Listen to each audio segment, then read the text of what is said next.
அனைவருக்கும் தேவநாம் இயேசு கிறிஸ்துவின் நாமத்தில் அன்பின் வாழ்த்துக்கள். கலாத்தியர் 5ஆம் அதிகாரம் 25ஆம் வசனம், நாம் ஆவியினாலே பிழைத்திருந்தால் ஆவிக்கேற்றபடி நடக்கவும் கடவும். பிரியமானவர்களே, இந்த நாளிலும் நாம் பரிசுத்த ஆவியின் அபிஷேகத்தை பெற்று அந்த பரிசுத்த ஆவியின் வழிநடத்தினால் நாம் பிழைத்து கொண்டிருக்கிறோம் என்பதை நாம் அறிந்திருக்கிறோம். அவர் நமக்கு நடக்கிற வழிகளை காட்டி கொடுக்கிற பரிசுத்த ஆவியானவர்.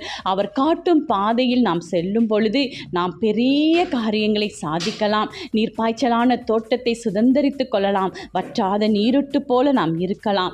அதற்கு நமக்கு தேவை பரிசுத்த ஆவியின் அபிஷேகம். அந்த அபிஷேகத்தை தரித்து கொண்டவர்களாய் தேவ சமூகத்தில் நாம் அமரும் பொழுது தேவனுடைய ஆவியானவர் நம்மை பிழைக்க வைத்து அவருடைய ஆவியில் நடத்தி எல்லா தடைகளையும் நீக்கி போட்டு தேவன் நம்மை பலப்படுத்தி ஸ்திரப்படுத்துவார். ஆமேன்.